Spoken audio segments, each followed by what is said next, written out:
quando o comprador vira, não sei se você já ouviu isso, mas o comprador vira lá para a empresa e fala assim, fica tranquilo que a transação vai ser super rápida e leve, não precisa de advisor não. Fala lá para a empresa que está sendo vendida. Na verdade, ele quer te enrabar, ele não quer ter alguém para poder criar um agente de dificuldade e ele não vai querer uma exclusividade para dar a enrabadinha final.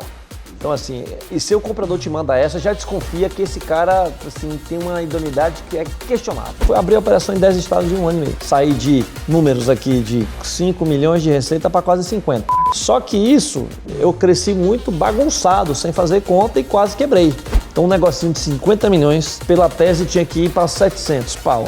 Um prazo de 7, 8 anos. Bom, imagine, montar time comercial, mapear mercado, expandir, aprovar dinheiro, montar time do zero, se for auditoria, compliance, um monte de coisa ao mesmo tempo e fazendo M&A e comprando outras empresas. Foram 2 anos insanos que eu aprendi muita coisa, mas me desgastou emocionalmente muito. Foi difícil no início, acordar e não ter escritório para ir trabalhar. Por questão de estratégica, você não deve estar na linha de frente, que talvez seja a única venda que você vai fazer na sua vida. Imagina que tua vida está ali e você está ali, à frente de tudo, com alguém que geralmente é muito experiente, acostumado a fazer a leitura do outro lado, acostumado com vir com aquele pacote de rabada, e você aqui assimilar tudo isso e achar que consegue negociar bem, ter força emocional e um time rodando preparado para dar as informações no delta tempo faz hora. Ou seja, não dá. Tem cases aqui no Brasil, cara, de empresa listada, que o dono tentou vender a empresa 4 vezes, não conseguiu, ele mandatou para advisor. Por que o empresário acha que vai conseguir fazer o mesmo?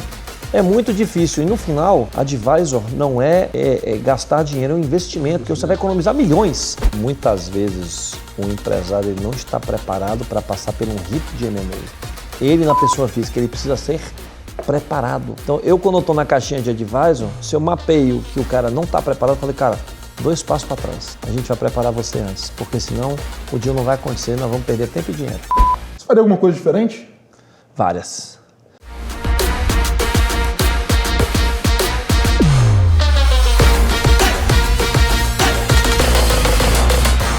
Fala pessoal, sejam bem-vindos ao podcast do Zero ao Exit. Eu sou Rodrigo Miranda, CEO da VPX, cofundador da Zite, cofundador da Chip Delivery. E aqui, a cada episódio, eu vou contar a história de um empreendedor que saiu lá do zero, fundando sua empresa, cresceu e vendeu sua empresa para algum grande grupo, corporação. E a gente vai explorar todo esse universo, a parte boa, a parte ruim, os perrengues. É para isso que a gente está aqui. E hoje o convidado é um cara que eu de verdade já queria conhecer há muito tempo. Acompanho muito os conteúdos dele, são conteúdos, como eu gosto de falar, sem bullshitagem, e um cara que faz a gente refletir sobre alguns paradigmas do mundo corporativo. A primeira empresa dele foi a Master Park, que ele fundou lá na Bahia em 2002. Ele teve algumas transações no meio desse caminho, eu não vou me arriscar a contar, porque ele está aqui para contar tintim por tintim dessa história para a gente. Tá? Já teve M&A, já teve startup depois, que também teve M&A, hoje atua também ajudando outros empreendedores, assessorando. Ele vai contar tudo isso aqui para a gente hoje. Roberto Valverde, seja muito bem-vindo ao Do Zero ao Exit. Axé, meu rei. Axé, meu rei. O cara já se entrega. Alguns convidados que vêm aqui, aliás, a maioria, eu conheço muito bem, conheço a história, etc. Você é um pouco diferente. Eu te conheci pelos conteúdos lá do LinkedIn, do LinkedIn, né? Como você fala. E, cara, eu queria dar um foco bacana nisso aqui, ouvir da sua trajetória, talvez uns passos antes, da onde vem a veia de empreendedor, desse empreendimento seriais, sobre a Master Park, sobre o grupo Paribem, enfim. Conta um pouquinho pra gente e a gente vai explorando mais o lado M&A dessas histórias. Bom, começa que minha formação acadêmica é curso de turismo, né? Porque eu não gostava de estudar e precisava passar em vestibular, e naquela época eu não conseguia passar em publicidade. Porque era difícil, não tinha Enem, não tinha nada, era super restrito. Então fiz uma faculdade por achismo, de achar que eu tinha algum fit, como diz aqui na Faria Lima, porque falava inglês, falava espanhol, etc. E obviamente que não seguia essa carreira. Meu pai tinha um terreno de 27 vagas no interior, em Salvador, no centro da cidade, que ele usava para ganhar uma geração de caixa adicional ali, porque ele cuidava de fazenda. Sou filho de classe média, então nunca me faltou nada. Tive bom estudo, boas escolas, bom círculo social. Mas eu sempre fui aquele cara inconformado ali, de não estar satisfeito com as coisas que eu tinha. Acho que devo isso muito a meus pais pela criação que a gente teve dentro de casa. E aí eu ficava manobrando o carro no terreno, de juiz, de desembargador, porque era do lado da Justiça do Trabalho. Então, às vezes eu manobrava carro de amigo meu, eu não tinha nenhuma vergonha de fazer isso. Eu pedi para meu pai para trabalhar de manobrista enquanto eu ia ver o que eu ia fazer de minha vida. E aí eu via na rua do estacionamento várias outras garagens com a marca, um branding de uma única empresa. Eu falei, meu pai, por que tem esse cara que tem um monte de estacionamento e você só tem um? Ele falou, pô, meu Roberto, isso aqui eu peguei e tal, e o cara é um ninja de negócio, esse cara é um AIS. Ele me deu uma resposta que não me convenceu, eu fiquei com aquilo na cabeça, falei, pô, mas por que também não dá para fazer isso? Aí eu vi uma propaganda na televisão de Costa do Sauípe, quando tinha o Brasil Open de tênis. Eu tinha sido funcionário de lá, do call center, mas conhecia a diretoria, porque no cafezinho eu ficava ali chupinhando a turma e fazendo um relacionamento, conhecendo os executivos. E aí eu telefonei na cara dura do orelhão, que eu não tinha celular, certo? Para poder pedir uma agenda para apresentar a minha empresa essa que eu não tinha. Eu consegui essa agenda, o cara me recebeu, o cara super simples, era o CFO, e eu cheguei lá com o material que eu criei numa gráfica e literalmente vendi que eu era um empreendedor do setor de estacionamento, que eu queria uma oportunidade para poder começar lá. E ele me deu essa oportunidade. Então foi aí que a empresa começou a operar estacionamento de bolsão de evento. Então eu comecei por uma vertical de negócio que eu não sabia nem para onde estava indo, era a única oportunidade que eu tinha. Aí eu comecei a fazer os eventos, todos de Costa do Sauípe, ganhava um dinheiro que eu nunca tinha ganho antes na vida. Fui aprendendo a operar com logística, com operação, levei esse know-how para Salvador, que era um braço de negócio que as grandes empresas não queriam, e comecei a ir para serviço de valet de bar e restaurante, outro setor que ninguém gostava. Então botava carro na rua, sem seguro, não fazia conta, um monte de operação, era operação kamikaze. E fiquei nessa alguns anos, mas comercialmente eu sempre fui um cara muito agressivo, e eu abrindo operação, mas o negócio era abrir operação, eu abria volume. Eu falei, pô, isso aqui me dá muito trabalho de segunda a domingo, fazia tudo, né? Gerente de operações, fiscalizava negócio, resolvia sinistro de cliente, operação raiz mesmo. Falei, rapaz, isso aqui está me consumindo muito, eu preciso pegar a estacionamento de garagem fechada. E, cara, ninguém me dava oportunidade. Salvador, praça pequena, não conseguia reunião com o síndico. Para conseguir reunião com o síndico, um amigo me cobrava um FII de um negócio só para poder me apresentar. Olha que loucura para poder... Finance fee. Eu falei, vou pagar a finance fee ao caralho. Então, conseguia a reunião com o síndico, fazia lá meu pitch. Para conectar com o síndico. E aí o síndico falava, pô, Roberto, você é chato pra caralho, você já me visita há um ano, eu vou te dar essa garagem aqui da próxima vez que tiver oportunidade. E aí eu comecei a garagem de um prédio. E eu descobri que o dinheiro da garagem de um prédio era equivalente a todo o resto de operação que eu tinha de valet. E aí o que eu não pensei duas vezes? Passei a bomba do valet para outro operador que estava crescendo, para ele assimilar os mesmos problemas que eu, e comecei a caminhar para estacionamento de garagem fechada, aos trancos e barrancos. Quando eu percebi que crescer meu negócio organicamente em Salvador sem dinheiro era muito difícil, falei, cara, preciso ir para praças que ninguém está olhando. Aí eu comecei a me especializar em concessão, estacionamento de licitações, estudava direito, eu tinha uma certa facilidade para poder interpretar questões jurídicas, e eu ia para a licitação bem assessorado de advogado e comecei a ganhar a concessão de estacionamento de aeroporto. E foi aí que minha empresa deu um boom, que eu comecei para operações em outros estados, fora da Bahia. Então, abri a operação em 10 estados em 1 ano e meio. Caraca. Saí de números aqui de 5 milhões de receita para quase 50. Caraca. Só que isso, eu cresci muito bagunçado, sem fazer conta e quase quebrei. Porque como eu pagava muito para ganhar as concessões, eu não fazia conta. Então, de repente, eu estava na posse de um estacionamento, pagando um aluguel super caro, que ele era inexequível. Como eu não estava fazendo a conta, eu estava queimando caixa e não estava vendo isso. Ao ponto que foram acumulando problema, descasamento de caixa. E o meu controller na época ligou para mim e falou, Roberto, é o seguinte, está faltando 700 mil na conta, você precisa fazer um aporte que a gente não tem dinheiro para pagar os aluguéis da Infraero. Foi ali que minha casa caiu, 2 de janeiro de 2013. Eu falei, puta, me fudi, não sei o que fazer.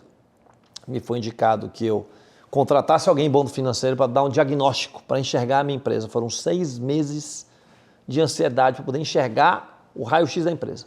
Nessa época você não tinha um nível de gestão financeira que você julga que seria adequado para esse tamanho? Horroroso. Eu não tinha formação empresarial que me permitisse saber isso. Eu não tinha bons executivos, até porque eu tinha margem apertada, então também não tinha bons salários, e no Nordeste é difícil de contratar gente boa. E eu também não tinha capacidade técnica de contratar gente boa, porque eu nunca tinha passado por grandes empresas para aprender isso. Tá. Então também eu era muito verde. E não tinha conhecimento financeiro quase que nenhum. Eu só sabia o básico, olhava um balanço, não sabia nada do que era aquilo. Você era aquele CEO clássico comercial de ir ganhar negócio e vambora. Visão de expansão e todo o resto renegado. Legal. E aí, com este trabalho que foi feito, eu comecei a enxergar a empresa e falar, entendi, agora eu preciso sanear a base de contrato ruim, devolver, reequilibrar as contas. E eu falei, agora eu preciso aprender a gerir a empresa de verdade. E foi aí que eu fiz um segundo passo, em que eu montei um conselho consultivo. Legal. E foi o meu primeiro contato com o formato de conselho para poder ser ajudado por pessoas, para ser orientado. Então eu fui coachado a me tornar um bom executivo, do qual eu não era, e ter noções básicas de administração, ter uma boa controladoria financeira, KPIs operacionais, e a gente fez um trabalho maravilhoso de 2 anos e pouquinho, que a empresa era outra. Era padrão Ambev de indicador, tinha a meta desdobrada até por garagem. Então eu já estava com a empresa saudável, EBITDA positivo, percentualmente de acordo com o benchmark do setor. Eu já botando o pescoço para falar, eu falei, rapaz, eu quero agora consolidar a América Latina, porque eu vi um concorrente meu sendo comprado pelo Private Equity do BTG, consolidando o setor sozinho. Eu falei, tem espaço para um segundo consolidador. Fui bater carteira na Europa, fui visitar todas as grandes empresas mundiais de mobilidade e fui lá falar, cara, eu sou Roberto, estou aqui, essa é minha empresa e tal, me dá uma chance, vai lá no Brasil. Eu estava lá no meio de congresso de empresas europeias, eu era o único brasileiro, crachá Salvador, Bahia. O cara, o que você está fazendo aqui? Eu falei, vim aqui conhecer você e tal. E foi uma oportunidade legal porque esses europeus me deram a visão de longo prazo do setor para onde estava indo. Então ali eu tive mentores. E com essa visão de longo prazo, eu anotei tudo no caderninho. Nessa época eu falei, voltei para o Brasil cheio de ideias. Eu teve conselho, cara, já sei o que a gente tem que fazer. Estou trazendo uma empresa belga para olhar nosso negócio. Tem uma oportunidade de vender para os belgas, né? Os caras, Roberto, você ainda é pequeno. Eu falei, nada e tal. Os belgas vieram, olharam, falaram, Roberto, você é um cara legal, sua empresa está bem gerida, mas você é pequeno. Nós aqui só fazemos deal, cara, de empresa que fatura 300, 400 milhões de reais. Eu falei, pô, mas sem dinheiro eu não cresço. Ele falou, ó, quando você crescer, você volta aqui. Eu gravei essa frase. Aí o que eu fiz? Falei, bom, agora eu preciso bater carteira em outros lugares. Vim aqui para a Faria Lima, visitei todos os fundos de private equity que tinha aqui, fundo de infraestrutura, banco, construtoras que naquela época estavam querendo abrir um braço de mobilidade urbana porque ia sair pacotes de concessão de garagem subterrânea. Tomei não pra caralho, um monte de bunda suja da Faria Lima com aquela agendinha de não faz sentido, vou ver, não sei o que lá. Aí já fui tomando antipatia, falei, puta que tanta gente ruim sentada em cima de dinheiro. Falei, caralho, não é possível. E gente me pedalando, vou pedir um material. Falei, cara, ninguém sabe meu setor. Eu vou ter que me virar. E aí, nesse meio do caminho, eu achei um fundo que estava estudando a minha tese. Era um shot para dar. Falei, se esse fundo está estudando minha tese, eu tenho uma chance de namorar com esse cara. E aí é o seguinte, né? Primeiro bastidor de história sem romance. Fui para a primeira reunião despreparado, assessorado por um advisor horroroso, que colocou uma expectativa na minha cabeça de um múltiplo completamente inexistente. Ele achava que a minha empresa valia 14 vezes EBITDA. Assim, pariu isso da cabeça, eu comecei a fazer conta, falei, beleza, fiquei mega milionário. Tá resolvido. Tá resolvido. Fui para a reunião, estão 2 malucos, eu e o advisor maluco e o baiano maluco aqui. Chegar na reunião, o cara do fundo olhando, só botando a mãozinha aqui, fazendo aquele julgamento que a Faria Lima faz de você. E os caras pensaram, cara, esse cara é doido. Então a reunião foi um desastre.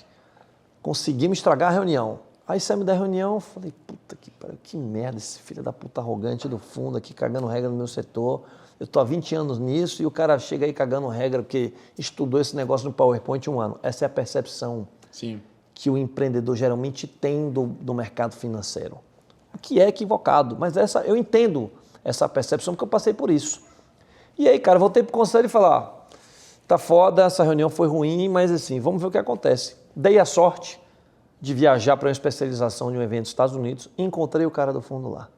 Então, numa agenda... Esse mesmo cara? Mesmo cara, porque ele estava estudando minha tese. A tese. Aí eu falei, pô, esse filho da puta deve ser bom, porque se ele está aqui estudando a minha tese, é porque ele é esforçado. E ele pensou a mesma coisa de mim. Se esse cara está aqui especializando, esse cara tem um valor. Falei, velho, a gente tomou uma birita junto, falei, vamos esquecer aquela reunião. Eu não vou tomar com aquele advisor maluco. Vamos sentar eu e você e começar a negociar direito? Vamos. Aí voltei para o Brasil, peguei meus conselheiros, que também eram advisors de M&A, e falei, cara, agora vocês vão ser o assessor de advisor. Eu, como de M&A, fiquem à frente da negociação, porque eu não tenho condição nenhuma de tocar. É errado eu ficar à frente. Então já tinha esse discernimento, que é uma outra mensagem que é legal passar para empresário. Parte envolvida é parte burra. Exato. E aí a gente começou a negociar. Um ano de negociação que foi um inferno. Documento para lá, documento para cá, e jogo de xadrez entre preço, e aí as negociações travam, vão e voltam. E tinha um detalhe, né? A economia estava indo para o ralo, que era Dilma II, antes do impeachment. Então o Brasil estava para ter... foi em 2016 que eu vendi minha empresa. Eu falei, esse Brasil vai embicar, eu preciso vender essa empresa agora. Então, visão de ter longo prazo. Você está sabendo para onde o seu setor está indo, você antecipa o movimento. Então, cara, eu tinha que fazer. O time era aquele, se eu demorasse mais 3 meses, não tinha deal. Porque aí o comprador fica frouxo. Vê o Brasil caindo, fala, pô, não vou botar dinheiro nesse negócio agora. Né? O cara segura, ou então ressegura no preço. Então, a gente tinha essa sensibilidade de discussão com o conselho. Aí o deal nasceu.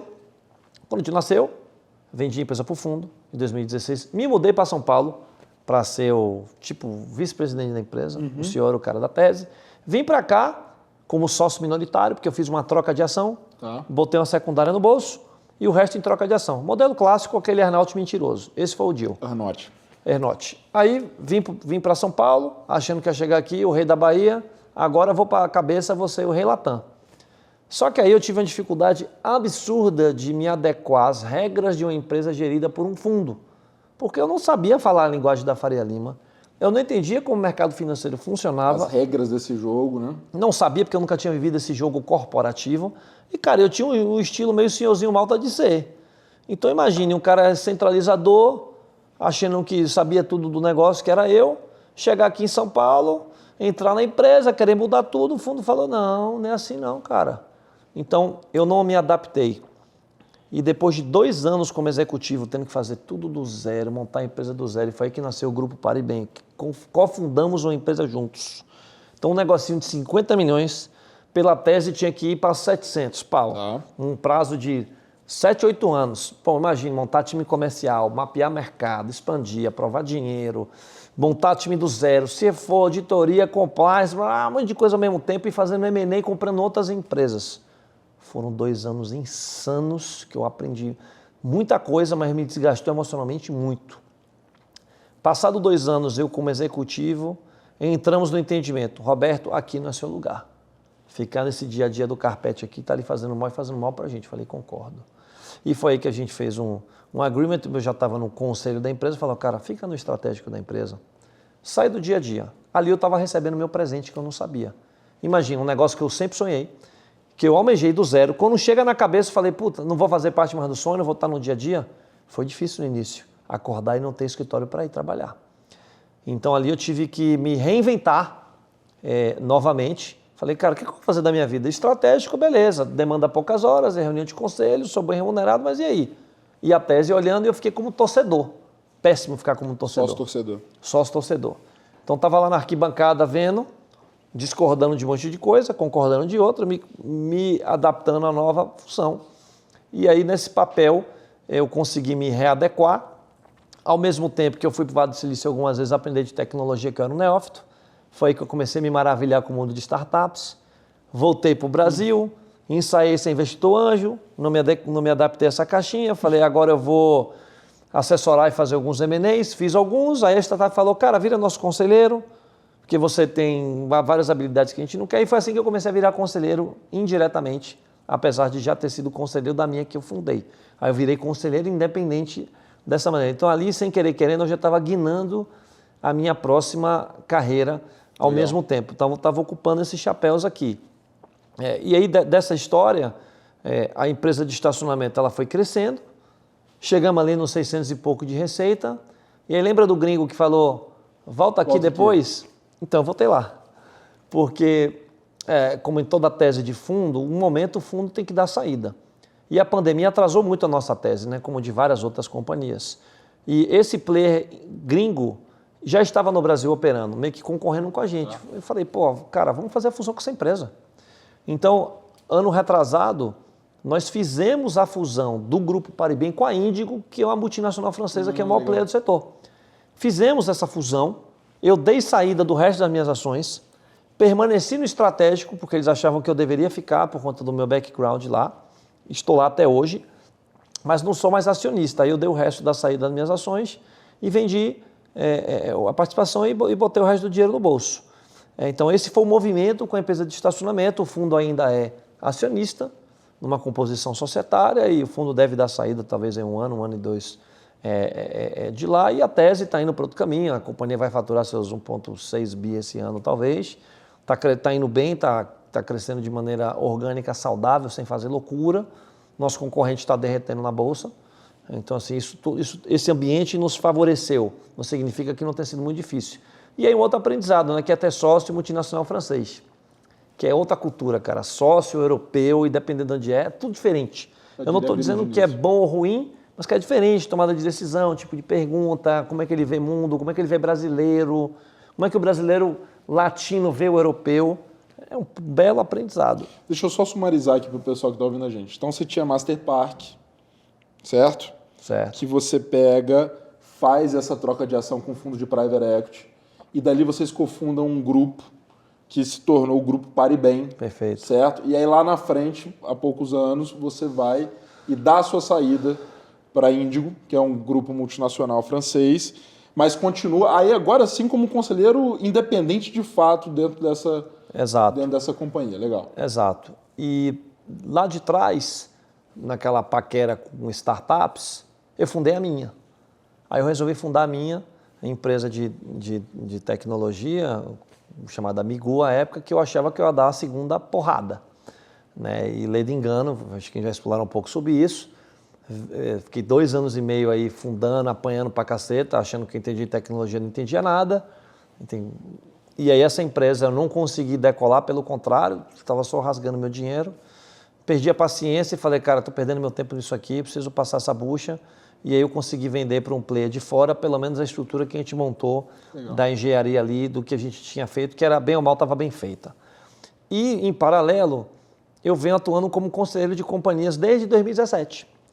Então eu fui pegando toda essa experiência de muitos erros e alguns acertos para ajudar outros empresários. Então, empresas familiares de vários setores, de agro, de logística, de transporte, de educação, de saúde. Cara, eu só não fui de puteiro. Do resto, eu acho que eu fui de tudo um pouco e continuo nessa e me achei. Então, essa caixinha eu me achei porque eu sempre ajudei empresários. Toda semana, cara, a gente me aborda no LinkedIn pedindo ajuda e eu dou lá a mentoria de graça. Nem gosto de usar essa palavra mentoria. Falei, cara, pega no telefone, me liga aí. A pessoa até se surpreende como eu sou tão fácil de acessar. Outro recado, cara, você pode acessar quem você quiser. Isso é uma barreira de entrada psicológica. Então, eu estou nessa caixinha de conselheiro há alguns anos.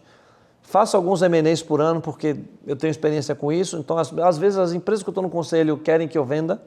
Ou eu preparo a companhia para ser vendida, entrando como conselheiro e fazer um movimento de saída, ou quando a gente quer fazer um movimento de compra, eu também faço isso. Legal. Coincidentemente, para quem está ouvindo a gente, eu não sabia descobrir hoje, o irmão dele, Rodrigo Valverde, foi meu advisor lá no meu primeiro M&A.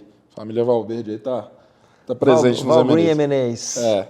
Cara, você falou de um negócio interessante, você falou que demorou mais ou menos um ano essa primeira transação ali da Master Park com o fundo, não é isso? Isso.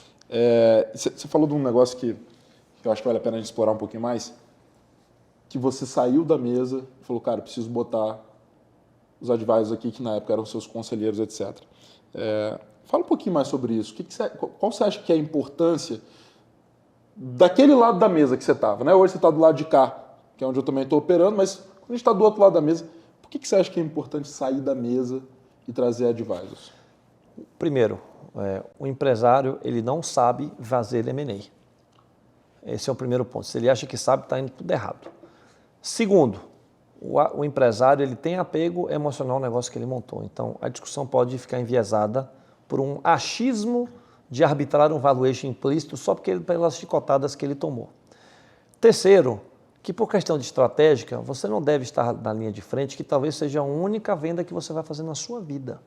Imagina que tua vida está ali e você está ali, à frente de tudo, com alguém que geralmente é muito experiente, acostumado a fazer a leitura do outro lado, acostumado com vir com aquele pacote de rabada, e você aqui assimilar tudo isso e achar que consegue negociar bem, ter força emocional e um time rodando preparado para dar as informações no delta tempo. Ou seja, não dá.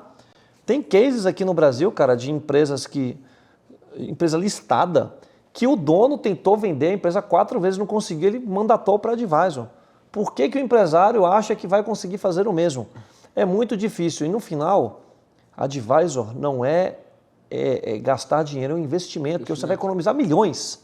Eu economizei muita grana sendo bem assessorado. E aí você consegue fazer um jogo de estratégico. Tinha horas que eu entrava no circuito para poder falar com o cara do fundo, em determinado momento, para o negócio não esfriar, você faz o jogo jogado. Você tem um papel a cumprir. Sempre. É combinado. Não é que você vai ficar ausente, sem saber nada do que está acontecendo, e os caras vão estar ali reunidos a porta fechada na mesa. Não é isso. Você vai ter alguém aqui interessado, experiente, para conduzir isso, para salvaguardar, cara, o teu CPF e a tua venda, se for um advisor bom, responsável. Quando o comprador vira, não sei se você já ouviu isso, mas o comprador vira lá para a empresa e fala assim, fica tranquilo que a transação vai ser super rápida e leve, não precisa de advisor não. Fala lá para a empresa que está sendo vendida. Na verdade, ele quer te enrabar, ele não quer ter alguém para poder criar um agente de dificuldade e ele não vai querer uma exclusividade para dar a enrabadinha final. Então, assim, e se o comprador te manda essa, já desconfia que esse cara, assim, tem uma idoneidade que é questionável. E você sabe que eu acho que boa parte do... E eu passei por isso lá atrás também. Principalmente em empresas menores, como era o caso das minhas, tem muito de comprar o fundador, né? De conectar ali o comprador com o vendedor, eles têm aquela relação pessoa física. Às vezes dá um medo, né, em quem está vendendo de falar assim, de ser arrogante, falar, olha, conversa com o meu advisor. Mas acho que isso é uma coisa que a gente tem que quebrar um pouco desse paradigma, né? Porque eu tenho um mentor que ele fala um negócio para mim que o cara que tem dinheiro só vai te usar para ganhar mais dinheiro. E normalmente é assim, né? Exato. Não se repete, mas rima muito essa história, né? Então, pessoal, eu tenho um outro advogado que ele fala um negócio muito interessante. Toda parte relacionada é parte burra. Esse meu advogado, quando ele foi fazer um M&A, ele me contratou. Ele já foi meu advogado e ele me contratou e a ligação dele foi, Rodrigo, toda parte relacionada é parte burra. Eu não quero ser a parte burra desse negócio. Então, quebrar um pouco desse paradigma, você não vai perder ponto. Pelo contrário, eu acho que mostra até maturidade, né, Roberto? Tem outro detalhe que é importante falar sobre isso, que é, muitas vezes, o empresário ele não está preparado para passar por um rito de M&A. Ele, na pessoa física, ele precisa ser preparado. Então, eu, quando estou na caixinha de advisor, se eu mapeio que o cara não está preparado, eu falei, cara, 2 passos para trás. A gente vai preparar você antes, porque senão o dia não vai acontecer, nós vamos perder tempo e dinheiro. Exato. Cara, aproveitando que você é um cara que tem, além de vivência, tem uma parte técnica que eu gosto muito, explica um pouco pro pessoal que está ouvindo a gente, é um pouco da missão que eu quero trazer aqui pro podcast. Explica um pouquinho do que é um private equity, né? Qual que é a tese por trás do private equity, que é um caminho de saída, né? Fala um pouquinho sobre a tese de private equity que você viveu bem. Cara, sabe qual é a coisa que mais me alivia hoje? Quando você faz aquela brincadeira de filme de máfia, follow the money, quando você descobre a origem do dinheiro e quantas pedaladas e pênaltis você paga até o dinheiro chegar na ponta, que somos nós aqui, réis empreendedores, fica tudo menos difícil que você aceita as nobadas que você toma. Cara, o private equity, é assim, eu vou resumir, é um jogo de bater carteira relativamente barato para aplicar em um monte de teses aí embaixo, devolver o dinheiro do investidor e, quiçá, se a tese lá embaixo for dar certo ou não, porque ele já ganha na boletada na taxa de administração. Todo o resto é upside. Então, o fundo de private equity, ele não tem risco. O risco ele é reputacional. Private equity, a missão dele é gerir dinheiro alheio e que o dinheiro alheio ele se vangloria da escassez de crédito no mercado, que nem toda empresa acessa dívida, de ter uma composição de dinheiros diferente, mas é o dinheiro que pode ser o mais caro da sua vida. Quando você aprende essa lógica e o papel real que o private equity tem, você consegue entrar no jogo de uma dinâmica diferente e você até pode ser bem sucedido casando com eles, que eu brinco que é casar com um gorila. Desde que vários fatores em paralelos deem certo. Termômetro da economia, sucesso da tese, momento de mercado, comprador para poder sair da tese, que lembra que o fundo tem a tese de botar dinheiro, aquecer, fazer o boi engordar e sair. E, cara, e se não tiver comprador, que por sinal estamos vivendo isso agora nos últimos 2 anos, e aí? O fundo fica lá com o dinheiro parado, dentro de uma tese, você está agoniado para sair, o investidor fala, só te dou dinheiro novo se você der dessa. Aí o private equity agora criou uma engenharia financeira, o que ele faz? Ele endivida a companhia, pega a dívida, saca como dividendo e paga o acionista e a empresa explode. Parabéns. E aí o fundador que está lá fica assistindo de camarote e a tese vai para o saco. Então, assim, é um jogo de pedala Robinho, em que um fundo cobre o resultado do outro. Venture Capital, mesma coisa. Mesma coisa. A diferença é que o cara usa Apple Watch e tênisinho New Balance, porque a pegada é parecida. E esse é um ponto importante que... Eu vou te mandar um artigo que eu escrevi sobre a indústria do Venture Capital, acho que é muito parecido com do Private Equity, que para quem quer acessar esse tipo de dinheiro, e a gente não está criticando, esse é um jogo e, cara, tem gente que ganha dinheiro, tem gente que perde dinheiro, enfim. Mas se você quer acessar dinheiro de VC, de Private Equity, você tem que entender a regra do jogo, né? Tem muita gente que entra... Uma vez me perguntaram assim, Rodrigo, o que mais importa para conseguir levantar dinheiro de um fundo de Venture Capital, um top tier? É o modelo de negócio? Eu falei, cara, isso me fez pensar, eu falei, eu acho que talvez o modelo de negócio talvez seja o quinto ou sexto fator. Assim, olhar se é um modelo de negócio que é rentável, crescimento sustentável a longo prazo, talvez seja o quinto, sexto, sétimo fator. Talvez conte mais. Você estudou na mesma faculdade que os caras que estão ali dentro? Você entendeu qual é a linguagem, o idioma que esses caras falam? Você pegou o timing certo do fundo, porque às vezes o fundo está acabando o período de investimento desse cara para investir. Você está atuando hoje em dia, se você estiver atuando com inteligência artificial, você já ganha uns pontinhos a mais, etc. Então, eu não estou falando mal, de novo, quero deixar isso claro, mas tem gente que entra para jogar esse esporte sem saber que esporte que está jogando. A maioria não sabe e a minoria, que é a panelinha, sabe. E a minoria, a panelinha sabida, sabe e fica fazendo jogo de sair na secundária para fazer dinheiro e dando-se a tese. O play é esse. Então você vê, o co-founder de tal empresa já está lá em outra, fazendo rodadas astronômicas, o fundo batendo palma, e depois aí começa esse jogo do pedala Robinho de novo. Isso não é uma crítica, iris, wariris, e tem teses que dão muito certo. É isso. Parabéns, e aí 0,2% da turma se dá bem, e o resto fica aí nessa roda girando e o ecossistema se alimenta. Porque é o seguinte, o dinheiro precisa circular.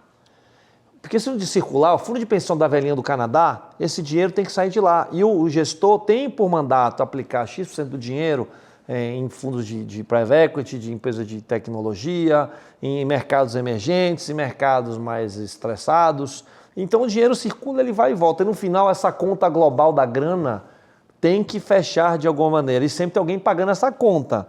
E o operador da empresa, o empreendedor que toma o vento na cara, está sempre correndo o maior risco, porque é o delta tempo dele tomando diluição, se dedicando ao negócio, e ele precisa que várias dessas variáveis deem certo. Então é foda pra caceta acertar isso. Eu não estou desestimulando que o façam, mas entre no jogo sabendo. Eu vou fugir um pouquinho do roteiro, eu quero te falar outra frase que normalmente ouvem, assim, principalmente vindo de VC, de private equity, que é, cara, o nosso dinheiro não é só o dinheiro, a gente vai te ajudar na estruturação, a gente vai aumentar seu nível de governança, a gente vai te ajudar com próximas rodadas, a gente vai trazer musculatura. Você já ouviu esse tipo de coisa? Coisa Eu na já. Cabeça, O smart money é a maior falácia que existe sobre isso, né? Eu até fiz um post uma vez falando que smart money é legião urbana, dizendo que isso é lenda urbana. Então é o seguinte, primeiro, essa palavra governança, que até parece um xingamento, eu faço logo uma pergunta que desmantela todo o resto. Cara, a empresa que tem governança tem conselheiro independente. Qual que é a investida de VC ou private equity que tem conselheiro independente? Nenhuma. Zero. A não ser que ela seja listada, ou ela virou um unicórnio, aí por mandato fiduciário tem que ter. E mesmo assim você vai ver que o cara que foi indicado dá panela para o cara estar lá rezando a missa, porque tem um jogo corporativo à parte de conselheiro estatutário no Brasil e no mundo. Inclusive, eles gostam de vetar quando o fundador propõe trazer alguém independente. Exato. Não precisa, estamos aqui. Então assim, o cara quer fazer tudo ali dentro de casa, tomar as decisões dele, o mercado não tem que saber, e o fundador que tem habilidade para lidar com isso, ou está ali discutindo com um bom acordo de acionista que ele dê algum tipo de autonomia que geralmente não tem. Então, essa história de ajudar, assim, private equity, ele ajuda em algumas questões, ele vai trazer algumas dinâmicas de governança? Vai. Claro. Principalmente ele vai dizer que tem compliance. O que quer dizer que tem compliance? É contratar uma Big Four, contratar um escritório de placa, é trazer uma consultoria cara. Cara, isso não é compliance, porque essa turma faz o que o fundo manda. VC é a mesma dinâmica. Então, assim, você tem que separar o trigo do joio do que é boas práticas que estão trazendo, se aproveitar dessa estrutura, porque sempre tem um benefício implícito, cara, e jogar o jogo de maneira esperta. É isso. E para isso você precisa entender a regra. Aproveitar para falar aqui, pessoal, quem está assistindo, se está no momento de empresa que está recebendo investimento, está pensando em vender, ou se está com uma proposta na mesa, em algum lugar da tela aqui tem um QR Code, acessa aí, preenche lá as informações da sua empresa, que meu time da VPX, se botar lá que viu esse episódio, eu até chamo aqui o Roberto para a gente conversar junto e ver se é seu momento, de fato, te ajudar nessa operação.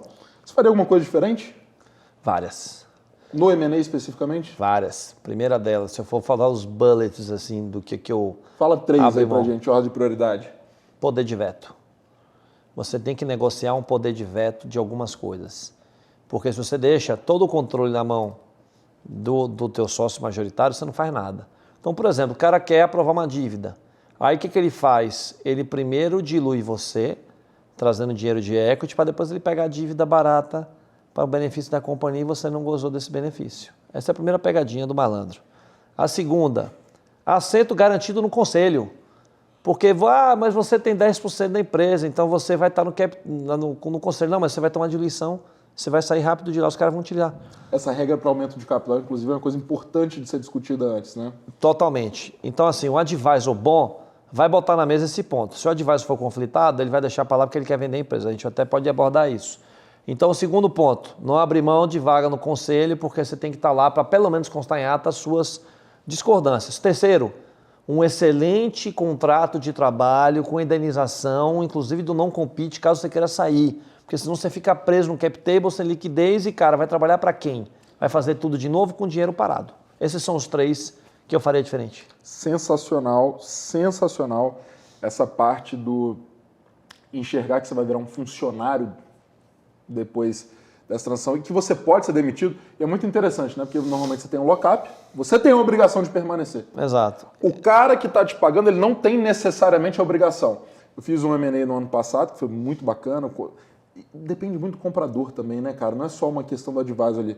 Mas com um comprador muito bacana que a gente conseguiu colocar lá. Cara, você pode emitir a qualquer momento. É só você pagar todas as parcelas, tudo que falta desse negócio, inclusive uma indenização para não competir em determinado território, etc. Então tem formas, né, de você tornar esse negócio um pouco mais fair, mas depende muito do comprador também. Né? Então, comprador, gorila, o que é gorila? Fundo grande.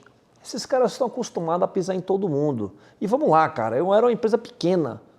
Eu não tenho uma musculatura para fazer 1000 exigências e o cara topar, o cara vai dizer, Baiano, sai da mesa, eu tenho 10 caras igual a você para comprar.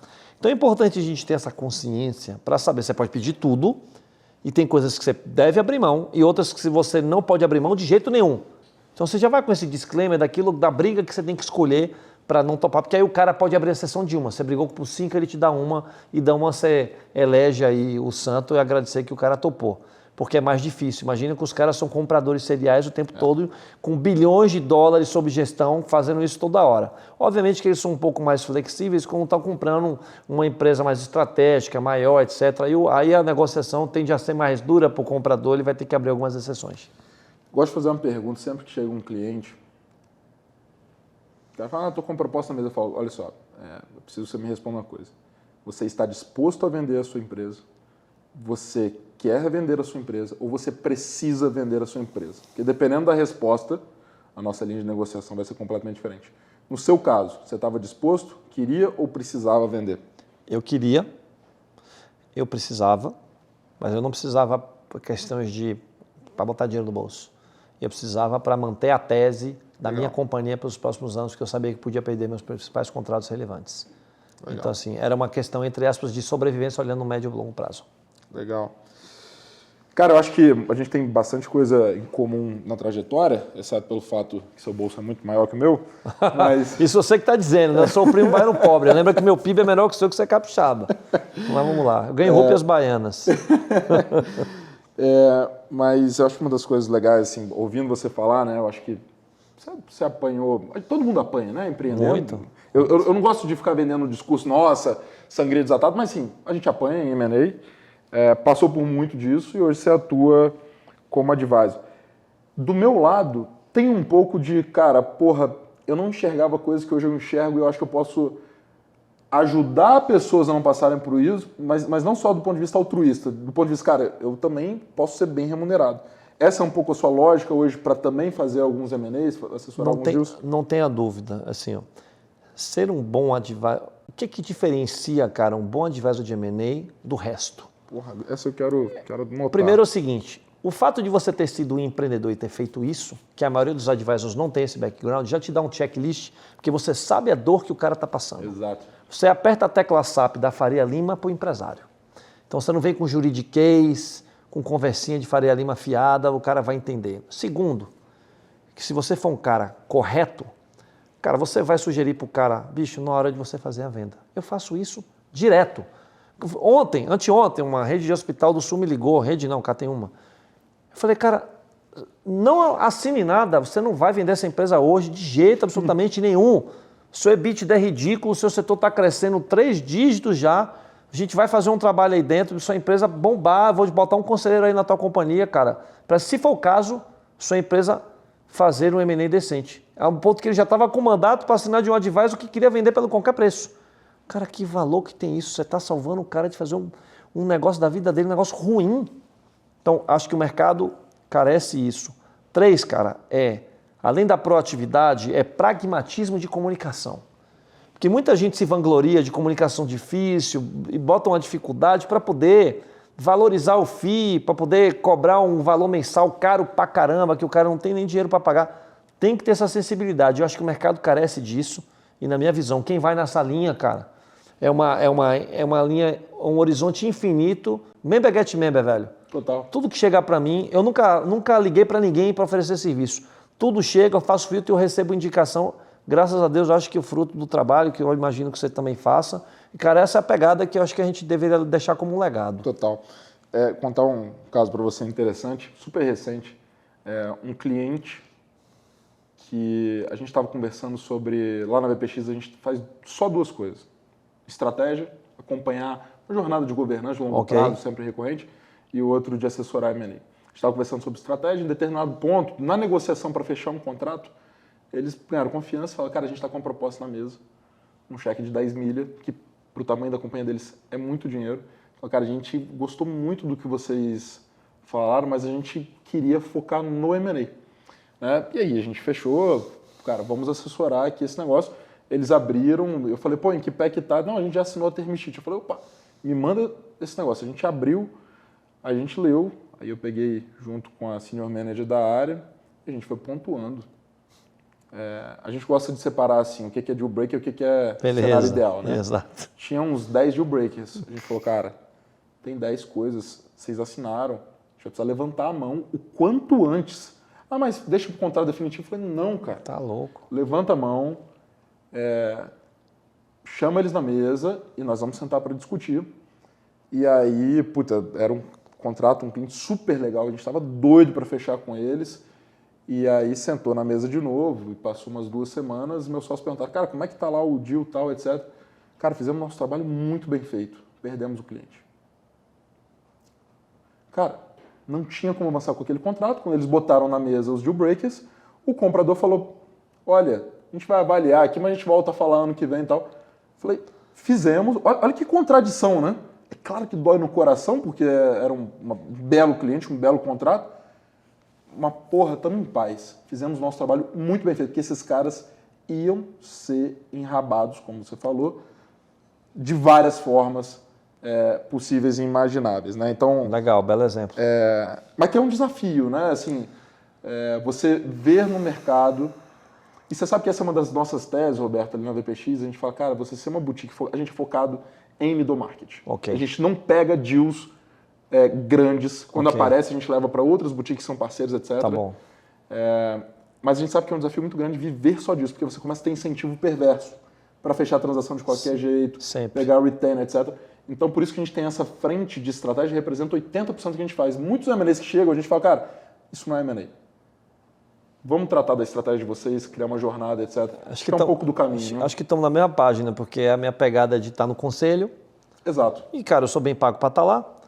E os M&As, eles vêm de maneira qualitativa. No meu caso, como eu não tenho empresa, estou em carreira solo, eu tenho menos custo, me dá um conforto de selecionar ali bem o M&A que realmente está pronto para acontecer, ou de dizer, dentro desse próprio exemplo que você falou, que não está, ou de dizer para o cara não topa, o cara pode até topar, tá bom, você vai topar?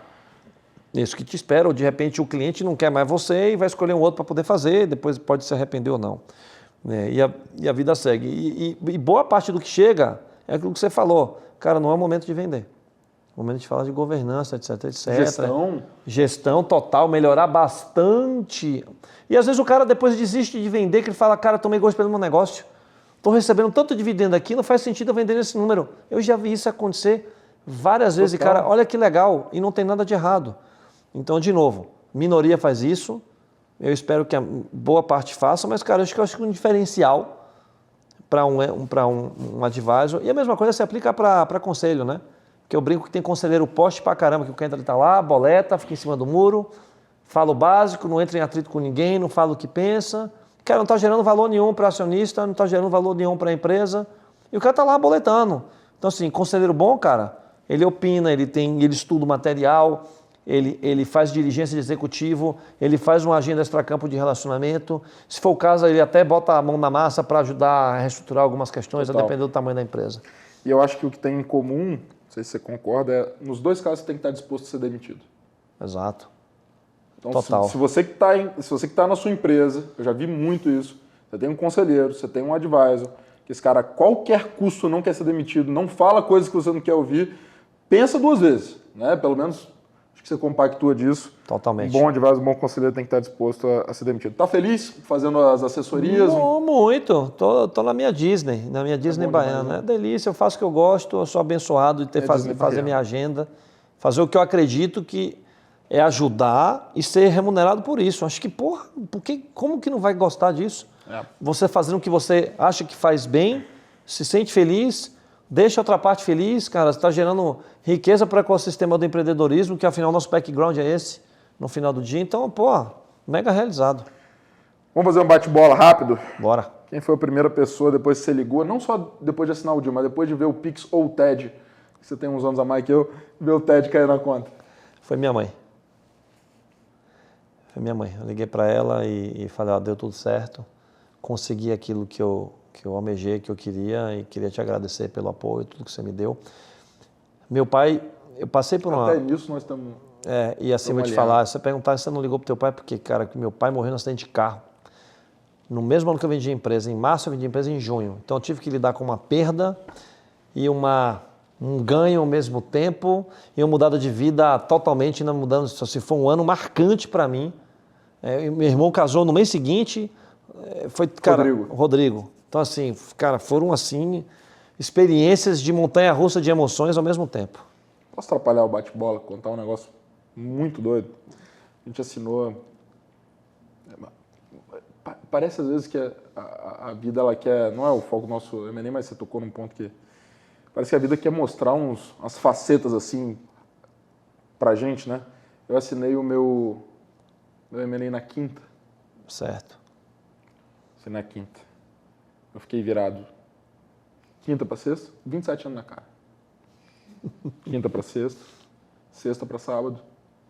Sábado eu tava na ressaca. Eu morava no The World, ali na Vila Olímpia, aquele hotelzinho ali. Morava ali no quartinho e tal. Eu tava em São Paulo tocando 2 empresas, meu salário era R$3.000 por mês, eu era feliz demais. Mas depois que, obviamente, você faz um negócio desse, cara, 2 dias virado. Sábado, 7 horas da manhã, meu irmão me liga. 7 horas da manhã, meu irmão não é de me ligar. Falou, mano, posso passar aí pra gente tomar um café? Eu falei, bicho, eu tô de ressaca. Tá... E aí, só que eu não consegui voltar a dormir. Eu falei, cara, sabe aquele negócio? Por que meu irmão tá me ligando aqui, né, cara? Eu falei, mano, quer falar alguma coisa comigo? Quero. Eu falei, é sobre mamãe? Do nada, ele falou, é. Eu falei, passa aqui. Isso era 7 horas da manhã. 2 dias depois, ele passou lá em casa, fomos tomar café e ele estava com... Ele é oftalmologista, ele estava com um livro de oncologia debaixo do braço. Putz. Foi o dia que a gente descobriu que minha mãe estava com câncer. Viveu 5 anos depois disso, vivenciou tudo que eu passei ali de legal. Eu acho que boa parte da... Me identifico muito, você falou, né? Uma família de classe média, mas que tive tudo, de estudo e tudo. Acho que boa parte do que eu fiz e faço é um pouco para dar sentido, né, ao esforço ali dos pais. mas me identifiquei com isso que você falou e parece que a vida às vezes quer mostrar essas duas facetas pra gente. E às vezes dá um tapa, né? Exato. Dá um tapa e fala assim, cara, não é nada isso aí. É isso aí. Né? Enfim, vamos para a próxima pergunta do bate-bola aqui. Primeira coisa que você fez ou comprou com o dinheiro que você recebeu? Comprei um carro. Qual que era? Eu comprei também. Qual que era? Carro modesto, comprei uma Sportage Kia. Bom demais. Meu pai me criou na meritocracia de não ser perdulário com dinheiro. Então eu não me vi entrando na concessionária e comprando uma Porsche, certo? Eu me vi comprando um carro meio do caminho que me atendia com conforto, porque eu tinha um carro mais simples e feliz da vida. Comprei o carro zero ali, comprei no Jardim Europa, ali na concessionária da Kia e a minha realização material foi essa. Foi só essa. Eu comprei a Mercedes. e isso não tem nada a ver com ostentação, tem a ver com... Sabe aquele sonho do moleque pequeno? Eu fiz engenharia mecânica. Eu era louco com o carro. E, enfim. Se você pudesse escolher uma coisa para ter feito diferente na negociação, daquelas 3 que você falou lá, se pudesse escolher uma, o que você faria diferente? Poder de veto. Poder de veto. Anotem isso. Se você está vendendo sua empresa, anota isso. Estuda. Joga no chat GPT. O que é poder de veto? Para que serve? Como que eu vou me fuder se eu não tiver esse negócio no nosso contrato? Qual a lembrança que mais te marca durante o processo de M&A? Foi quando o M&A quase não aconteceu. E assim foram... teve isso também. Teve vários momentos em que o comprador dizia que o mercado está difícil, que ele está com medo, que tem outras empresas que ele está olhando, que o deal está demorando, que o comitê está achando as informações de tal coisas que... Aí teve uma coisa que ele falou, cara, esse seu passivo aqui não materializado, isso aqui pode ser no deal. Nossa, você vai ter que renegociar esse passivo. Ele colocou uma cláusulazinha de pênalti se aquele passivo se materializasse, que eu podia perder todo o meu dinheiro e eu topei, velho. E eu consegui virar o processo. Até com o juiz de Brasília eu fui despachar mesmo. Eu virei advogado, meti toga, foda-se. Então, assim, esse momento foi foda. Vou te contar uma boa. Seu irmão deve lembrar dessa. Tava tudo indo bem. Eu tinha 22 investidores. Já tinha assinado para recomprar uns 18 ou 19. Tudo indo bem, assim, sangrando, né? Mas já tinha recomprado uns 18 ou 19. Faltavam uns 3, cara, aquela confusão ali com aqueles que faltavam e tal. Me liga meu comprador. Rodrigo, vamos tomar um café lá no Empório Santa Maria, na Cidade de Jardim? É onde eu ia negociar com o cara do fundo, porque é em frente ao Pátria. Só para te dar ali sai muito M&A, né? Só para te dar a coincidência ali. É ali mesmo, que as minhas reuniões eram ali. Exato. Cheguei ali, começamos a tomar um café, e o pai falou assim, cara, olha só, tá indo tudo bem e tal, tá muito legal. Mas estou aqui com o nosso conselheiro e tal, que é um cara que eu gosto muito, inclusive, um cara muito inteligente, eu acho que ele estava certo na posição dele. Ele falou, cara, ele sugeriu talvez a gente não comprar vocês. Nossa. O que a gente vai fazer, então, cara, não vamos mais comprar. Meu irmão, eu tinha uma palestra para fazer na sequência, que era no evento da Kik Ventures, do Rodrigo Quinalha. E aí, na hora que ele falou isso, cara, me subiu um gelo. Ele falou, não, nós não vamos comprar mais vocês. A gente vai ajudar vocês a captar dinheiro e a gente vai servir como um advisor estratégico. Meu irmão, aquilo foi me dando um embrulho no estômago. A sorte foi que ele me perguntou, né? O comprador, o dono da empresa me perguntou e falou, cara, essa foi a sugestão e tal, que e a gente queria te ouvir para a gente poder seguir nessa linha, a gente acha que vai ser melhor para você. Talvez eles tivessem até certo, tá? Só que eu não tinha mais como voltar atrás. Eu já tinha assinado a recompra dos outros e os que ainda estavam naquele pé de guerra.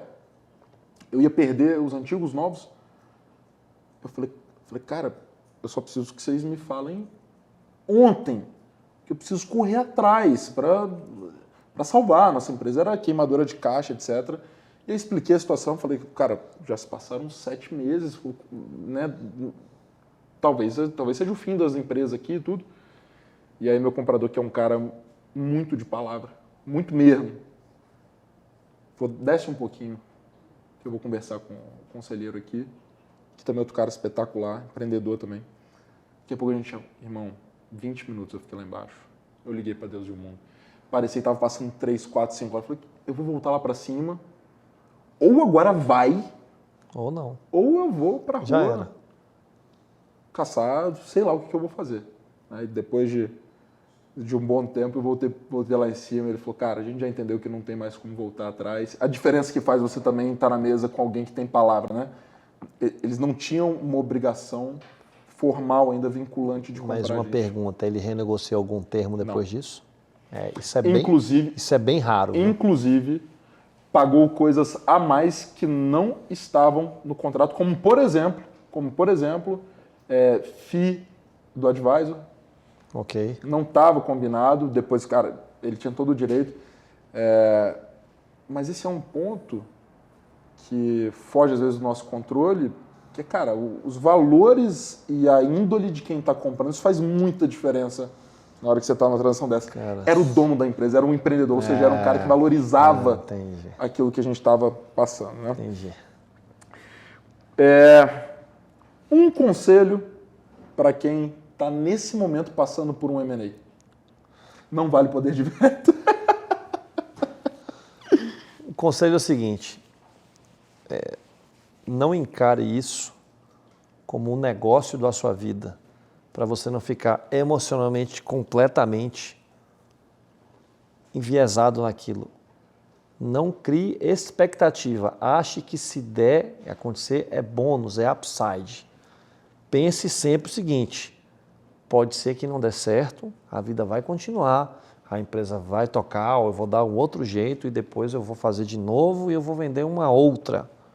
Mas não fica 100% envolvido nisso, cara, porque se não acontecer, e nunca acontece do jeito que a gente prevê. M&A a gente sabe como começa, mas a gente nunca sabe como termina. E não termina no contrato assinado. Não, pelo contrário. Pelo contrato. Pelo contrário. É só um pedaço. É isso aí. Tem algum M&A, imagino que você deve acompanhar muito o mercado, tem algum M&A, seja daqui do Brasil ou de fora, que te impactou, que você achou legal, que você achou fora da curva, alguma transação que descolou o múltiplo, alguma coisa que você lembra? Eu lembro de algumas, né? Porque são emblemáticas e conhecidas aqui no setor pelos múltiplos de retorno que deram aos investidores. Então, quando o Fundo Pátria ele comprou uma grande rede de instituição de ensino aqui, foi um múltiplo obsceno de quase 14 vezes o dinheiro. Parecia coisa de VC, porque logo depois o setor de educação veio fiéis e botou dinheiro na máquina e os caras acertaram o timing. Puta!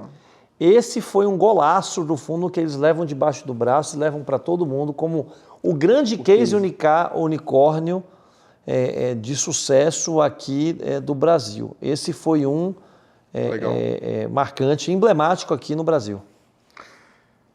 Alguém que você indica para sentar aqui no sofá para vir aqui em casa e contar também a sua história de exit? Rapaz, tem vários. Eu vou te indicar um cara bom. Tem que indicar e tem que me conectar e fazer o cara vir. Tá fácil. É Fred Flores. Pô, Fred eu conheço, da Scale Up, tá com a Scale Up. Meu amigo pessoal. Caraca, o Fred é muito bom mesmo. Já vendeu 2, tá na terceira startup do zero, pivotou a tese toda agora, quase se ferra de novo. Tá no negócio de conteúdo com inteligência artificial, etc. Que amanhã é de tech. Pô, vi essa tese nascer do zero. Amigo meu pessoal, bom. Cara de tecnologia total aí, vendeu 2 empresas para o Mercado Livre. Fred Flores. Você lembra quando ele começou o projeto da Scale Up, de gravar com empreendedores, etc? Eu tava gravei. lá, né? Você gravou? Caceta, E que eu falei para ele, cara, isso não vai para lugar nenhum. Eu fui o primeiro cara a levantar a mão e dizer, cara, isso não vai para lugar nenhum. Muda tudo. Aliás, Fred, você me deve algumas coisas, porque você deve uns 5 barbacoa para mim. Que eu já te falei para você pivotar essa tese, tu pivotou de novo e não vai mandar um Pix. Manda um Pix para mim que você vender essa zorra. Viu? Free of charge. Pessoal, se você está vendo esse papo aqui no YouTube, eu não sei onde é que você está assistindo, corre lá no Spotify, lá tem a caixinha de pergunta. Acabei de puxar aqui uma indicação, mas você pode escrever lá quem que você quer que eu traga aqui para contar a história de exit, de IPO, de M&A, de assessoria do Cacete A4, tem muito aprendizado nessas histórias. A gente está falando de M&A, mas isso aqui não é sobre M&A, né? Isso aqui é sobre vida, é sobre realizar sonhos de famílias, de pessoas, mudar a vida, negócio, enfim. Vamos encaminhar um pouquinho aqui, cara, para falar de erros e cuidados. Erros e cuidados.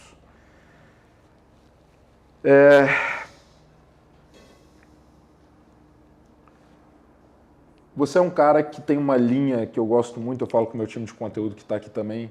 Você gosta de uma linha de quebrar paradigmas, né? De falar... Paradigma, muitas vezes, é falar que as pessoas não querem ouvir, né?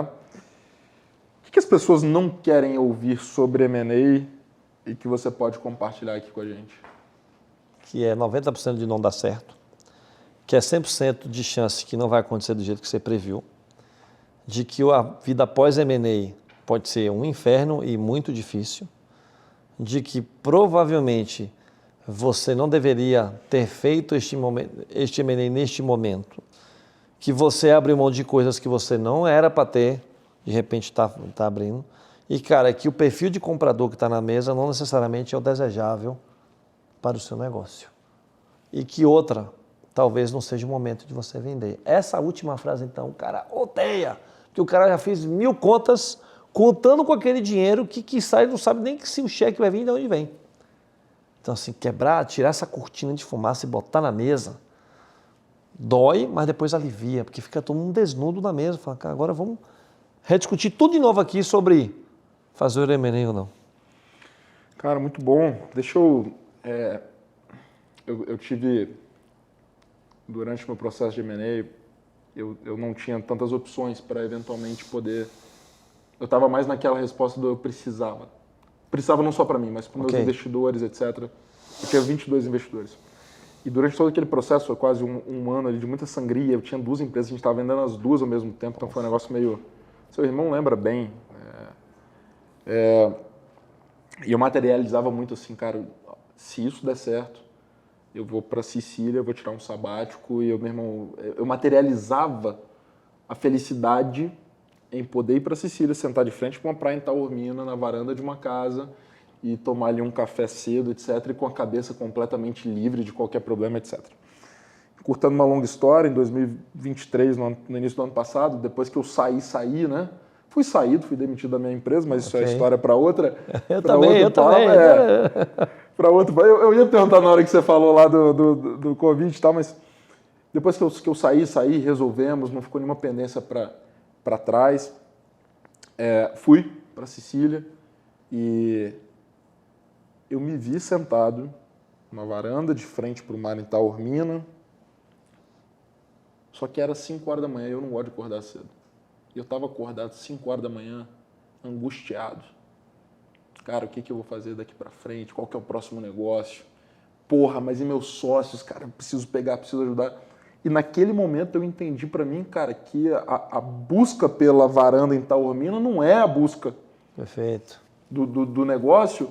E não era, só não sabia, mas não era o que me fazia acordar todos os dias para ir trabalhar, todos os dias absolutamente para ir trabalhar.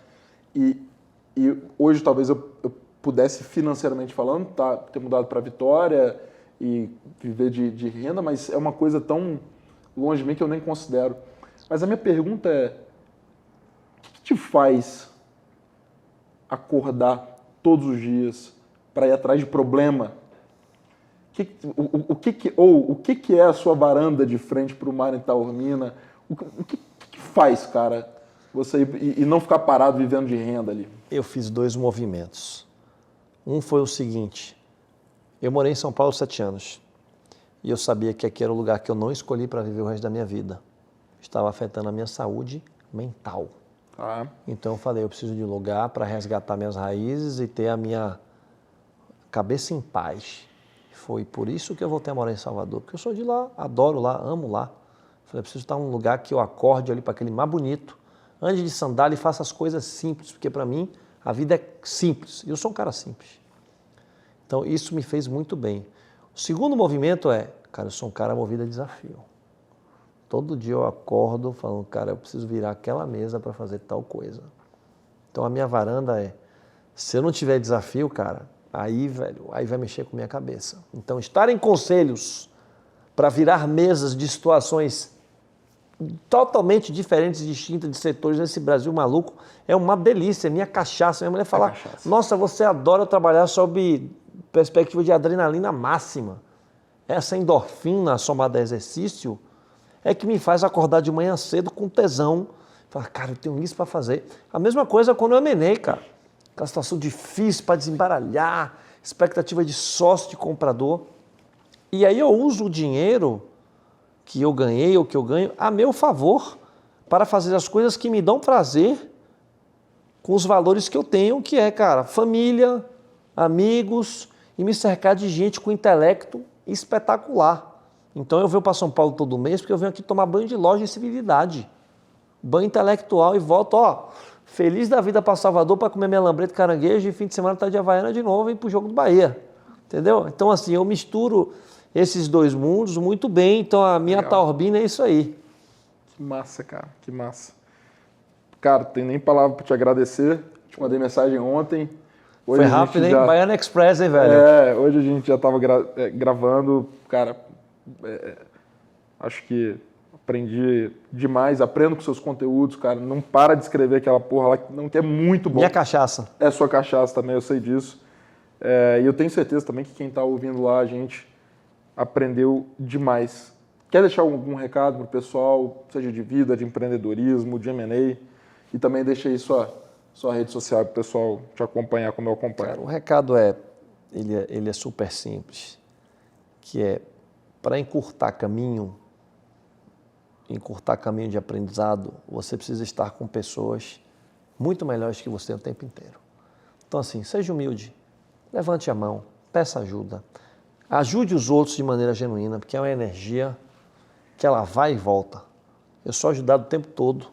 Eu levanto a mão, eu sou um pedinte mesmo, mas eu sou pedinte, peço ajuda e ajudo. Então essa energia é maravilhosa. E sobre rede social, LinkedIn, você digitar Roberto Valverde, eu falo o que você não quer ouvir, você vai me achar lá. Eu tenho Instagram, que é Roberto Valverde 1, eu boto lá uns cortes de vídeo, eu não tenho saco para mexer naquilo. Meu canal é o LinkedIn, você pode mandar mensagem que eu vou te responder. Muito bom, muito bom. Pessoal, esse papo aqui só teve essa energia por conta dos nossos parceiros da True Source com Brain Up, que é essa bebida que tem suplementação, tem nootrópicos e dá toda a energia que a gente precisa para fazer esses papos tão bons. Quem quiser comprar, cara, olha a moral que os caras deram, cupom Rodrigo20. Procura lá, compra, baixa caloria e mantém a gente aqui ativo para bater esses papos.